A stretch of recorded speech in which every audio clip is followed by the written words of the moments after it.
அருள் TV நேயர்களுக்கு அடியேன் உங்கள் சிவயோகி சிவசக்திமான் சுவாமிகள் வணக்கத்தை தெரிவித்துக் கொள்கிறேன். அன்பு நேயர்களே, இந்த பதிவில் வரக்கூடிய 29/3/2025 அன்றைய தினம் சனி பெயர்ச்சி நடைபெற இருக்கின்றது. திருக்கணித பிரகாரம் சனி பெயர்ச்சி என்பது 2.5 ஆண்டு காலம் பொறுத்து வரக்கூடிய ஒரு விஷயம். அதை மக்கள் அனைவரும் ரொம்ப எதிர்பார்ப்போடு இருப்பாங்க. எந்த பயிற்சியை விட சனி பயிற்சி தான் ரொம்ப எதிர்பார்த்திருப்பாங்க. நீண்ட காலமாக இருக்கக்கூடிய பயிற்சி அதுவே தான் ஆகும். அப்படிப்பட்ட அந்த சனி பகவானுடைய பயிற்சி இந்த தடவை மிகுந்த விசேஷமாக சொல்லப்படுகிற அளவிலே இருக்க போகிறது. ஏனென்றால் இது நாள் வரைக்கும் சனி பகவான் கும்பராசியிலே தன்னுடைய சொந்த வீட்டிலே இருந்து பயிற்சி ஆகும் பொழுது மீனராசிக்கு பயிற்சி ஆகிறார். மீனராசி என்பது குருவோடைய வீடு. குரு அவருக்கு பகை கிடையாது, நட்பு தான். அதன் பிரகாரம் அன்றைய தினம் சனிக்கிழமை வருவதும் மிகுந்த விசேஷமான பலனை தரக்கூடியதாக இருக்கும். அன்றைய தினம் உத்திரட்டாதி நட்சத்திரம் வருகிறது. அதுவும் சனியோட நட்சத்திரம் தான். இது மேலும் சனிக்கு பகவானுக்கு வலுவை கொடுக்கிறது. அவர் மீனராசியில் இருந்து கொண்டு 3, 7, 10 ஆகிய இடங்களை பார்வையிடப் போகிறார். அது வரிசையாக ரிஷபம், கன்னி, தனுசு இந்த 3 ராசிகளுமே தான் இருக்கும் இடத்திலிருந்து பார்க்க போகிறார். அவ்வாறு இருக்கும் பொழுது இந்த சனி பகவான் மீனராசிக்கு வந்த பிறகு என்னென்ன பலன்கள் ஏற்பட போகின்றது என்பதை பொது பலன்களாக இப்பொழுது பார்க்க இருக்கும். சனி பகவான் மந்தகதியிலே இயங்கக்கூடியவர். அவர் எப்பொழுதுமே ஒரு பயிற்சியாக ஒரு ராசியில் வந்து அமர்ந்த பிறகு சுமார் 6 மாத காலத்திற்கு அப்போதான் அவருடைய முழு பலனையும் கொடுப்பார். அவர் எப்பவுமே தாமதமாகவும் மந்தகதியிலுமே தான் இயங்கக்கூடியவர். அவருக்கு மந்தன் என்ற பெயரும் உண்டு. எனவே அப்பேற்பட்ட அந்த சனி பகவான் மீனராசியில் வந்து அமரும் போது குருவோட வீடாக சொல்லப்படும். சுபத்துவம் மிகுந்த கிரகமாக விளங்கக்கூடிய தேவ குருவாக விளங்கக்கூடிய குரு வீட்டில் வந்து அமர்கிறார். அப்போ என்ன பண்ணுவார்? நல்லவர் வீட்டில் இருக்கும்போது நல்லது மட்டும்தான் செய்வார், தீய பண்களை குறைத்து கொள்வார். இது பெரிய சந்தோஷம் இல்லையா உங்களுக்கு? அதற்கப்புறம் பார்த்தீங்கன்னாக்கா அந்த மீனராசியிலே அவர் இருக்கும் பொழுது என்னென்ன பலன்கள் ஏற்பட போகிறதுன்னு பார்த்தால், மீனராசி என்பது நீராசியாக சொல்லப்படுகிறது. எனவே அவர் அந்த மீனராசியிலே இருக்கும் காலத்திலே நிறைய வெள்ளப்பெருக்கு ஏற்படும், மழை பொழியும், மக்களுக்கு தேவையான பொருட்களுடைய கிடைக்கக்கூடிய விவசாயம் செழிக்கும். சனி பகவான் விவசாய கிரகம் என்று கூட சொல்லப்படுகிறார். அதனால் விவசாயம் கண்டிப்பாக செழிக்கும். அது இல்லாமல் மீனராசியில் அவர் விட்டிருக்கும் பொழுது குருவுடைய தன்மையும் எடுத்துக்கொள்வார். அப்பொழுது குருவுடைய தன்மை என்ன? தனகாரகன், புத்திரகாரகன், ஆலோசகர் இப்படிலாம் சொல்லப்படுகிறார். குருவாக இருந்து வழிநடத்தி செல்பவர் இப்படிலாம் சொல்லப்படுகிறார் குரு பகவான். அந்த தன்மையும் அவர் எடுத்துக்கொண்டு நீதி, நேர்மை, சத்தியம் எல்லாத்தையும் நிலைநாட்டுவார். சரியான இருப்பார். மக்களுக்கு நல்ல ஒரு வாழ்க்கையை வாழ்வதற்கான வழிமுறைகளை காட்டுவார். அரசாங்கத்தினார் மூலமாகவும் நீதித்துறையில் நீதிபதிகள் மூலமாகவும் சரியான தீர்ப்பு கிடைக்கும். இதனால் வரைக்கும் தாமதமாக இருந்திருக்கலாம், சரியான தீர்ப்பு கிடைக்காமல் இருக்கலாம். இனி வருங்காலிலே நல்ல தீர்ப்பு கிடைக்கும் என்பதை எதிர்பார்க்கலாம். தப்பு செய்தவர்களுக்கு தண்டனை கண்டிப்பாக கிடைக்கும். அது இல்லாமல் பெண்கள், குழந்தைகள் வகையிலே நல்ல முன்னேற்றம் ஏற்படும். இதனால் வரைக்கும் அவங்க தான் ரொம்ப கஷ்டப்பட்டு வராங்க. எங்கு பார்த்தாலுமே பெண்கள், குழந்தைகள் வன்கொடுமைக்கு ஆளாக்கப்படுகிறார்கள். அடிக்கடி துயரமான சம்பவங்கள் நிகழ்கிறது. இதையெல்லாம் நாம் பார்த்து கொண்டிருக்கிறோம். அதையெல்லாமே குறைந்துவிடும். அதற்கான பாதுகாப்பு பலப்படுத்தப்படும். சட்டம் தன் கடமையை செய்யும். ஆள்பவர்கள் நல்ல முறையிலே மக்களுக்கு பாதுகாப்பு கொடுப்பார்கள். இதெல்லாமே நடக்க போகுது. அது இல்லாமல் அவர் பார்க்கும் ராசிகளாகிய ரிஷபம், கன்னி, தனுசு, ரிஷபராசியை 3ஆம் பார்வையாக பார்வை செய்கிறார். அப்பொழுது அந்த ரிஷபராசிக்குரியவர் சுக்கிரன். அவர் சனி பகவானுக்கு நட்பு கிரகம்தான். எனவே ரிஷபராசியை பார்ப்பதனால் நல்ல சுகபோக வாழ்க்கையும் தரக்கூடியவராக விளங்கப் போகிறார். சுகபோக வாழ்க்கை என்றால் என்ன? வீடு, மனை, வாகனம், நல்ல ஒரு வசதியான வாழ்க்கைக்கு தேவையான பொருட்கள் கிடைப்பது, பண தேவைகள் பூர்த்தியாவது, இதெல்லாம் தான் சொல்லப்படுகிறது. அப்பேற்பட்ட அந்த வாழ்க்கையை தருவதற்குமாக அவர் காரணகர்த்தாவாக ஆகிறார். அடுத்ததாக நல்ல ஒரு குணத்தை மக்களிடையே கொடுக்கக்கூடியவராகவும் விளங்குகிறார். அந்த பார்வையின் பலனாக மக்கள் பிடிவாத குணத்தை விட்டு தப்பு செய்பவர்கள் தன்னுடைய தவறை உணர்ந்து நடந்து கொள்வார். அடுத்ததாக கன்னிராசியையும் பார்வையிடுகிறார். கன்னிராசியை பார்வையிடும் போது அந்த ராசியுடைய அதிபதி புதனும் நட்பு கிரகம்தான். அப்பொழுது கன்னிராசியை பார்ப்பதினால் நேரடி பார்வையாக பார்க்கிறார். அப்பொழுது பெண்கள், குழந்தைகள் கண்டிப்பாக நலம் பெறுவார்கள். கல்வியிலே நல்ல வளர்ச்சிகள் கிடைக்கும். புதிய கல்விக் கொள்கை அறிமுகப்படுத்தப்படும். அதை ஏற்று மக்கள் பின்பற்றி வருவார்கள். இதில்லாமல் கல்வியிலே மட்டுமல்ல, அறிவியலும் கல்வியை சார்ந்ததுதான். அசுரத்தனமான வளர்ச்சி இருக்க போகிறது. புதியதான கண்டுபிடிப்புகள் ஏற்பட போகிறது. இது எவ்வாறு எனில் நீர் மூலமும் ஆகாய மூலமும் கண்டுபிடிப்புகள் நிறைய நடக்கும். இப்போ உதாரணத்துக்கு சொல்ல வந்தால் இப்போது சமீப காலமாக கேட்டிருப்பீங்க, ஏர் டாக்ஸின்னு வரப்போகுதுன்னு சொல்லியிருக்காங்க. ஏனென்றால் சாலையிலே நிறைய டிராஃபிக் ஜாம் ஆகுது, வாகனங்கள் விரைவாக செல்ல முடியவில்லை. ஒரு அவசரம் ஆபத்து என்று சொல்லும் பொழுது இந்த ஏர் டாக்ஸி கண்டிப்பாக பயனளிக்கும். இந்த மாதிரி கண்டுபிடிப்புகள் தான் அதிகமாக இந்த வருடத்தில் வரப்போகிறது. அது இல்லாமல் விவசாயம் செழிப்பதற்குமான கண்டுபிடிப்புகளும் அதில் ஈடுபட்டு நவீன விவசாயம் அப்படின்ற முறை புகுத்தப்பட்டு அதுவும் நல்லபடியாக வரப்போகுது. அதுவும் அல்லாமல் அனைத்து மகளிருக்கும் அனைத்து குழந்தைகளுக்கும் தேவையான நல்ல ஒரு வாய்ப்புகள் உருவாகும். அவர் சந்தோஷமாக இருப்பாங்க. இது மாதிரிலாம் நடக்கும். எல்லோரும் ஒற்றுமை உணர்வுடன் போராடி வருவார்கள். ஆன்மீகத்தில் ஈடுபாடு அதிகமாக இருக்கும். அடுத்ததாக 10ஆம் பார்வையாக தனுசு ராசியை பார்க்கிறார். அதுவும் குருவுடைய வீடு தான். அப்பொழுது அந்த தனுசு ராசியை பார்ப்பதினால் 10ஆம் இடம் என்று சொல்லப்படுகிறது. அப்பொழுது இதுநாள் வரைக்கும் வேலை இல்லாமல் இருந்தவர்கள், உழைப்பையே நம்பி இருந்தவர்கள், நல்ல உழைப்பு கொடுத்தும் அதுக்கு தேவையான உயர்வு இல்லையே அப்படின்னு இருந்தவங்களாம் நல்ல நிலைமைக்கு வருவாங்க. உத்தியோகஸ்தர்கள் மேன்மை அடைவார்கள். அது இல்லாமல் உடல் உழைப்பை விரும்பி ஏற்றுக்கொள்பவர்களுக்கும் நல்ல பலன் கிடைக்கும். அவர்களுக்கு எல்லாருமே உதவி பண்ணுவாங்க. இது மாதிரிலாம் நடக்கும். அது இல்லாமல் இன்சூரன்ஸ் அப்படின்னு சொல்கிறோம், அந்த துறை நவீனப்படுத்தப்பட்டு இப்போல்லாம் வந்து இன்சூரன்ஸை எல்லாருக்கும் கொடுக்கறதில்ல. அதெல்லாமே இப்போ கொஞ்சம் காலத்துக்கு அப்புறம் இந்த வருஷத்தில் நிறைய பேருக்கு வரப்போகுது. குழந்தைகள்லேருந்து முதியோர்கள் இருக்கும் அந்த இன்சூரன்ஸ் வரப்போகுது. முக்கியமான நேரத்தில் விபத்து, ஆபத்து, உடல்நிலை சரியில்லாமல் நேரத்தில் அது கண்டிப்பாக கிடைக்கும் அளவிற்கு பயன்படுத்தப்பட போகிறது. அதுவும் இல்லாமல் ஆயில், அயன், அதை இரும்பு சம்மந்தப்பட்டது, எண்ணெய் சம்மந்தப்பட்டது, இந்த வகையிலுமே நல்ல வளர்ச்சி உடையக்கூடிய அம்சமாக இருக்க போகுது. இதெல்லாமே விட நம் நாடு உயர்ந்து நிற்கக்கூடும். எந்த விதத்திலுமே மற்ற நாட்டுக்கு சரிசமமாக இருக்கக்கூடிய ஒரு விசேஷ தன்மை உள்ளதாக இருக்கப்படுகிறது. இப்படி சொன்னால் உங்களுக்கு தெரியும், வல்லரசு ஆவதற்குண்டான அறிகுறிகள் கண்டிப்பாக தென்படும். அதுக்கு தான் அப்படி சொன்னேன். இது மாதிரிலாம் இந்த பார்வை பலனில் வருது. இதெல்லாம் சொல்லிட்டு வரீங்களே, உடல்நிலை சம்மந்தப்பட்டது, ஆரோக்கியம், அதெல்லாமே நல்லதாக இருக்கும். இருந்தாலும் சில தொற்றுகள் கண்டிப்பாக ஏற்பட்டு அதன் மூலம் மக்களுடைய சில அசம்பாவித சம்பவங்கள் ஏற்பட்டு, துயர சம்பவங்கள் ஏற்பட்டு பின்பு விலகும், காப்பாற்றப்படும். அதுக்கும் மருந்து கண்டுபிடிச்சிருவாங்க. முன்னமே சொல்லியிருக்கேன், நீரிலும் காற்றிலும் பரவக்கூடிய தொற்று கண்டிப்பாக வரும். அதற்கு நீங்கள் மிகுந்த எச்சரிக்கையாக இருந்து வந்தால் கண்டிப்பாக அதிலிருந்து மீண்டு விடலாம். எல்லாருக்குமே நோய் எதிர்ப்பு சக்தி அதிகமாக இருக்கணும்னு சொல்கிறாங்க. அதுக்கு உண்டான உணவு முறையை நீங்கள் வளர்த்து கொண்டாலே போதும். கடைசியாக இந்த சனிப்பயிற்சியின் பலன் வந்து பார்த்திங்கன்னா எல்லா விதத்துலையுமே ஏற்றமாக இருக்க போது.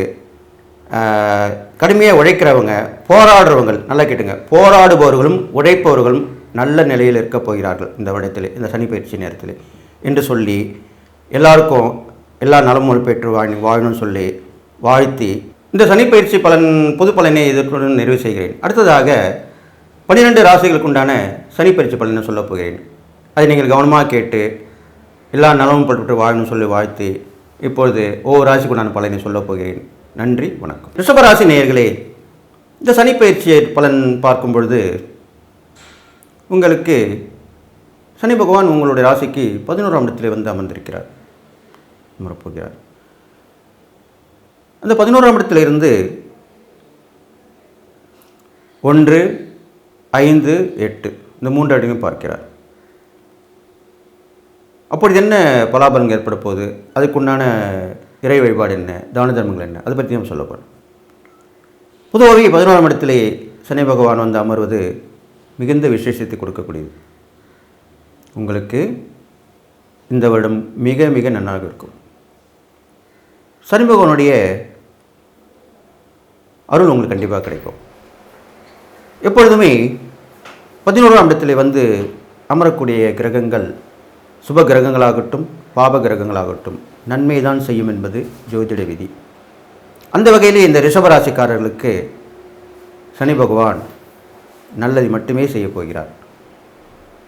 நல்ல லாபகரமான போக்கு உங்களுக்கு கிடைக்கப் போகிறது. இதனால் வரைக்கும் விழுந்து விழுந்து உழைக்கிறேன், உத்தியோகம் பண்ணுறேன், ஒரு இன்க்ரிமெண்ட் இல்லை, ஒரு இன்சென்டிவ் இல்லை, இப்படிலாம் ஏங்கி தவிச்சிருப்பீங்க. அப்படிப்பட்ட உங்களுக்கு சரியான முறையிலே உங்கள் உழைப்புக்கேற்ற ஊதியம் கிடைக்கும், இன்க்ரிமெண்ட் கிடைக்கும், உங்களுடைய உழைப்பை பாராட்டி இன்சென்டிவ் கிடைக்கும், எல்லாமே கிடைக்கும். இதை நீங்கள் தொழில் நடத்திருந்தீங்கனாக்கா அதில் ஏதோ பேருக்கு தொழில் பண்ணுறோம் அப்படி தான் இருந்துட்டு இருக்கும். ஆனால் இனிமேல் அந்த தொழில் வளர்ச்சி அடையும். அந்த தொழிலை வச்சு இன்னொரு தொழில் பண்ணுவீங்க, கிளை தொழில் உருவாகும். இப்போ பார்த்தீங்களா எவ்வளோ பெரிய நல்ல விஷயம். நல்ல நேரம் போது அப்படி தான் நடக்கும். அப்போ லாபங்கள் வந்தால் நீங்கள் அடுத்து யோசிக்க முடியும். அப்போ கிளை தொழில் பண்ணுவீங்க, அந்த தொழிலுடைய லிங்க் உள்ள தொழில். இப்போலாம் அப்படி தான் பண்ணிட்டு வராங்க. அது மாதிரிலாம் செய்ய போகிறீங்க. அடுத்த வியாபாரம் பார்த்தீங்கன்னாக்கா அதுவும் நல்ல வளர்ச்சி அடைய போகுது. பெரும்பாலும் சனி பகவானுக்கு இந்த துறைகள் எல்லாமே ரொம்ப விசேஷமானது. அதுவும் வியாபாரத்துறை ரொம்ப விசேஷமானது. ஏன்னா சனி பகவான் வந்து மக்கள் கிரகம் தான் சொல்லப்படுறாரு. பீப்புள்ஸ் பிளானட் சொல்லக்கூடியவர் அந்த சனி பகவான் மட்டும்தான். அதனால் அந்த மக்கள் வந்து பொருட்கள் வாங்கினாலும் உங்களுக்கு வியாபாரம் ஆகும். அப்போ எப்பேற்பட்ட வியாபாரம் வந்தாலும் நல்லா நடத்துக்கணும், திறம்பட நடத்துவீர்கள், லாபம் கிடைக்கும். அப்போ என்ன பண்ணுவீங்க, அடுத்த ஒரு பிரான்ச் போடுவீங்க, வேறு ஒரு இடத்துல ஒரு கடை. ஒருத்தர் ஒரு கடை போடுவார், இன்னொரு இடத்துல ஒரு கடை போடுவார், அப்படி போட்டுக்கிட்டே போய்கிட்டே இருப்பார். சில பேர் கிட்டத்தட்ட நிறைய கடைகள் போட்டு வியாபாரம் பண்ணுறாங்க. எனக்கு தெரிஞ்சு ஒரு சிலர் வந்து 25, 50 கடையெல்லாம் கூட போட்டிருக்காங்க.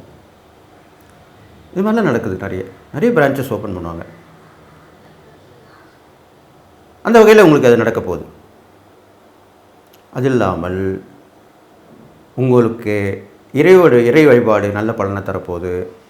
உங்களுக்கு மேல் உள்ள இருப்பாங்க இல்லையா, பெரியவங்கன்னு சொல்லுவாங்க இல்லையா, மூத்த சகோதரன் தான் இல்லை, அண்ணன் அக்கா அப்படி தான் இல்லை, உங்களுக்கு வயசில் பெரியவங்க எல்லாமே மூத்தவங்க தான். அப்பேற்பட்டவங்க வகையில் உதவிகள் தானாக வரும். அதுதான் உண்மையான விஷயம். அந்த உதவியால் நீங்கள் நல்லா வந்துடுவீங்க. அடுத்தது சனி பகவான் உங்கள் ராசியவே பார்க்குறார், 3ஆம் பார்வையாக உங்கள் ராசியை பார்க்கிறார். அப்போ அதனால் என்ன ஏற்பட போகுது, அப்போ உங்கள் ராசியை பார்க்கும் பொழுது உங்களுக்கு ஒரு ஊக்கமான குணம் ஏற்படும், நல்ல குணங்கள் ஏற்படும். இதனால் வரைக்கும் தப்பாக எதாவது பண்ணிகிட்டு இருந்திருப்பீங்க, யாரோடையும் ஒத்து போகாமல் இருப்பீங்க, இப்போலாம் ஒத்து போவீங்க, நின்று நிதானித்து யோசனை பண்ணுவீங்க. ஏன்னா சனியோடைய தன்மை அதுதானே, நின்று நிதானித்து செய்யக்கூடிய விஷயங்கள் எல்லாமே சனி பகவானுடைய தான். அப்போ இனிமேல் வந்து நல்ல ஒரு எங்கே நம்ம தப்பு பண்ணணும் அப்படின்னு சொல்லி கண்டுபிடிச்சி அதை சரி பண்ணுவீங்க. அப்போது நேர்மறை எண்ணங்கள் தான் வந்து உங்களுக்கு அதிகமாக சேரும், எதிர்மறை எண்ணங்கள் போய்விடும். அது இல்லாமல் உங்களுக்கு வரக்கூடிய நியாயமான உதவிகள் கண்டிப்பாக கிடைக்கும். இதெல்லாம் கிடைக்க போகுது. அரசாங்கத்தோடைய உதவி கிடைக்கும். அரசியலில் இருப்பவங்க கண்டிப்பாக முன்னேற்றம் அடைவீர்கள், வளர்ச்சி அடைவீர்கள், வாழ்ந்து காட்டுவீர்கள். இது கண்டிப்பாக நடக்கும். சினிமா துறையிலும் அப்படி தான் இருக்கும். இது இல்லாமல் சமூக நலத்துறைகளுக்கு ரொம்ப கண்டிப்பாக நல்லது நடக்கும். அவங்க இன்னும் நல்ல பிரபலம் ஆவாங்க, மக்கள் மனிதர் இடம் பிடிப்பாங்க. இது மாதிரி நடக்க போகுது. தொண்டு நிறுவனங்கள் இது மாதிரிலாம் நடக்கும். ட்ரஸ்ட்டு வச்சு நடத்துகிறவங்க எல்லாமே நல்ல ஒரு வளர்ச்சியை கொடுக்கக்கூடியவங்களாக இருக்க போகிறோம். அடுத்தது உங்கள் ராசிக்கு 5ஆம் இடத்தை பார்க்கறதுனால புத்திர பாக்கியம் கிடைக்கும். புத்திரன் வளர்ச்சி நல்லதாக இருக்கும். உங்களுடைய எண்ணங்கள் பூர்த்தி ஆகும். சிறு பிரயாணங்கள் ஏற்படும். அது மூலிமா நல்ல விஷயங்கள் நடக்கும். மக்கள் தொடர்பு ஏற்படும். மக்கள் மத்தியில் செல்வம், செல்வாக்கு, அந்தஸ்து, மதிப்பு, மரியாதை எல்லாமே உயரும். மக்களால் பேசப்படுவீங்க. மக்களால் பேசப்படுறதுன்னா சாதாரண விஷயம் இல்லை, அது உங்களுக்கு வரும். செயற்கரிய செயலை செய்து முடிப்பீர்கள், அதனாலவே மக்களால் பேசப்படுவீர்கள். இது இல்லாமல் முன்னோருடைய ஆசீர்வாதம் கண்டிப்பாக உங்களுக்கு கிடைக்கும். இதனால் வரைக்கும் கிடைக்காம இருந்திருக்கலாம், அதுக்குண்டான வாய்ப்புகள், அதுக்குண்டான நேரங்கள் இல்லாமல் இருந்திருக்கலாம். இனிமேல் அந்த முன்னோருடைய ஆசீர்வாதம் கிடைக்கும். முழு முயற்சியோடு செயல்படுவீங்க. புண்ணிய ஸ்தல யாத்திரைக்கு போயிட்டு வரலாம். அதுக்கப்புறம் அங்கே சென்று அந்த முன்னோர்களுக்கு திதி கொடுத்து முன்னோருக்கு முறையாக செய்ய வேண்டியதை செய்து அங்கு தான தர்மம் செய்ய வேண்டும். அதுதான் முக்கியம். நிறைய பேருக்கு அது தெரிய மாட்டேது. செஞ்சுட்டு ஏதோ போனோம், கடமைக்கு செஞ்சோம், வந்துடும் அப்படிலாம் கிடையாது. தான தர்மம் செய்யும்போது அந்த முன்னோர்களிலே யாரேனும் ஒருவர் அல்லது முன்னோர்கள் பலவர் கூட இருக்கலாம், நம்ம தலைமுறையாக சொல்லப்படுகிறது இல்லையா, அவர்களே வந்து ஒரு மனுஷ ரூபத்திலே வந்து அந்த தான தர்மம் பெற்று செல்வார்கள். இதுதான் உண்மையான விஷயம்.